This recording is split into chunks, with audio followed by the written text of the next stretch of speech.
Asal-usul Cilacap. Kisah dari Provinsi Jawa Tengah.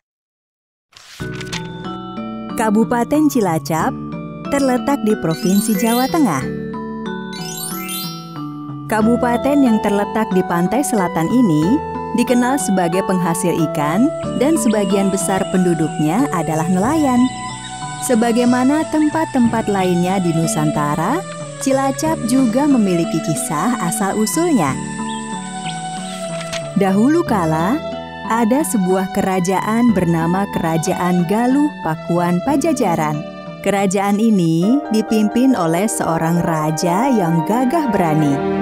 Namun, Raja Pajajaran sedang bersedih melihat rakyatnya terserang wabah penyakit. Banyak rakyatnya yang sakit hingga meninggal dunia. Raja semakin sedih karena putra dan putrinya juga terserang wabah penyakit. Ketika raja sudah berputus asa melihat penderitaan rakyatnya, datanglah seorang wiku ke istana. Sang wiku merasa tidak enak hati ingin menyampaikan maksud kedatangannya.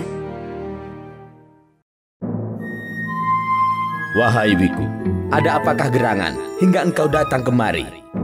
Gusti Prabu, ampunilah hamba ini atas segala kelancangan hamba menghadap tanpa panggilan dari Gusti Prabu. Teramat gembira rasanya aku melihat kedatangan wiku saat ini. Sebab memang ada sesuatu yang kini tengah merisaukan pikiranku sebagai pemimpin kerajaan ini. Gusti Prabu, hamba bisa memaklumi dengan apa yang tengah Gusti Prabu hadapi. Karena wabah penyakit yang menimpa rakyat Pajajaran. Dan Tuan Putri juga sampai terserang wabah penyakit ini. Rasanya memang demikian, wiku. Kerisauanku dan kecemasanku masih mencekam. Apakah kiranya Bapak Wiku bisa memberi jalan keluar mengatasi masalah ini? Menurut Wiku, wabah penyakit yang menimpa rakyat Pajajaran bisa diobati dengan air mata kuda sembrani yang bisa diperoleh dari kerajaan Nusa Tembini. Kerajaan ini dipimpin oleh Ratu Siluman bernama Brantarara.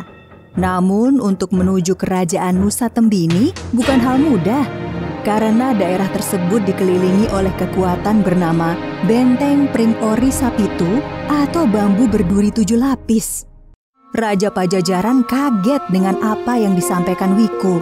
Namun ia merespon baik nasihat Wiku dengan menganggukkan kepala berulang kali. Tolong siapkan patih dan prajurit terbaik kita untuk meminta air mata kuda sembrani milik Ratu Brantarara di kerajaan Nusa Tembini. Baik, Gusti Prabu. Petinggi kerajaan memilih Patih Harya Tilandanu untuk memimpin misi pengambilan air mata kuda sembrani. Setelah segala perlengkapan siap, Raja Pajajaran mendampingi dan melepas keberangkatan Patih Harya Tilandanu, Adipati Gobok, dan Adipati Sendang, serta para prajurit terbaik kerajaan. Rombongan prajurit kerajaan Pajajaran berjalan menuju kerajaan Nusa Tembini yang merupakan kerajaan siluman di pantai selatan. Meskipun mereka prajurit pilihan, namun perjalanan menuju Nusa Tembini ternyata tidak mudah karena alam yang masih ganas. Para prajurit harus melewati hutan belantara dan rawa-rawa yang membentang di kanan kiri. Sesampainya rombongan di wilayah Nusa Tembini, mereka melihat ada kekuatan yang sangat kokoh mengelilingi kerajaan tersebut.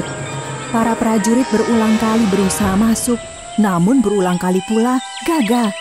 Patih Harya bersemedi untuk mencari ilham agar bisa memasuki kerajaan Nusa Tembini. Setelah sekian waktu bersemedi, Patih Harya mendapat ide. Aku ada ide. Kita perlu memancing perhatian mereka dengan peluru emas, karena emas adalah benda berharga bagi penduduk Nusa Tembini. Lalu bagaimana caranya? Kita buat pelurunya di desa Donan yang letaknya tidak jauh dari Nusa Tembini. Kita buat sebanyak mungkin, kemudian kita kembali ke Nusa Tembini jika sudah selesai semuanya. Para prajurit dengan semangat membuat peluru emas di desa Donan. Setelah semua peluru emas siap, mereka mengatur strategi agar bisa masuk ke dalam kerajaan Nusa Tembini. Dengan strategi baru, para prajurit kembali mendatangi kerajaan Nusa Tembini. Kali ini, mereka melempari benteng Pring Ori Sapitu dengan peluru emas. Peluru-peluru emas itu jatuh di dekat atau di bawah rumpun bambu yang membentengi Nusa Tembini.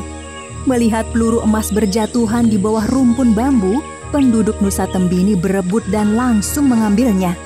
Karena kesulitan, mereka akhirnya membabat habis rumpun bambu yang menghalangi mereka untuk mengambil peluru emas.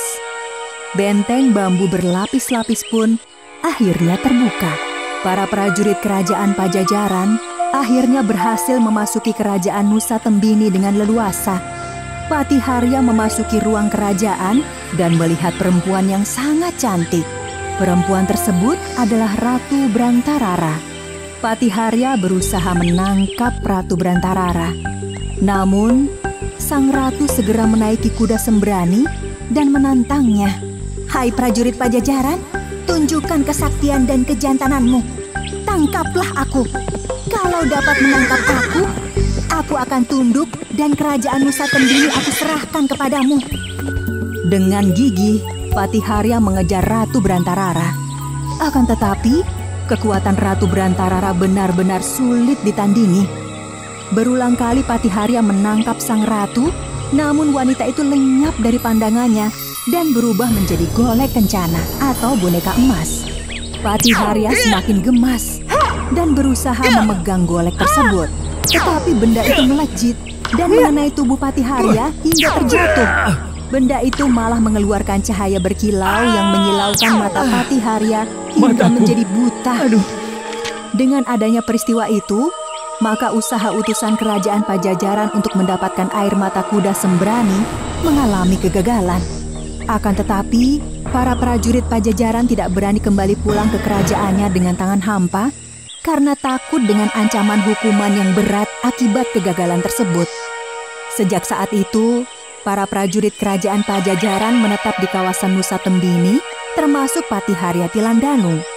Bahkan Patiharya juga wafat dan dimakamkan di Gunung Batur, Desa Selarang, Kecamatan Kesugihan, Cilacap. Dalam perkembangannya, kawasan yang disebut Nusa Tembini berlokasi di pantai selatan Cilacap. Di desa tersebut, penduduknya sebagian besar bekerja sebagai nelayan. Nama Cilacap sendiri bukan berasal dari kata ci dan lacap, melainkan dari kata telacap atau mata bajak. Kata telacap kemudian berubah menjadi Cilacap yang artinya sudut atau titik lancip. Kini Cilacap menjadi kabupaten yang wilayahnya paling luas di Provinsi Jawa Tengah. Cilacap memiliki moto Jala Bumi Wijaya Kusuma Cakti. Jala berarti air atau lautan, bumi berarti tanah atau daratan, Wijaya Kusuma berarti bunga kejayaan, dan Cakti berarti ilmu tertinggi.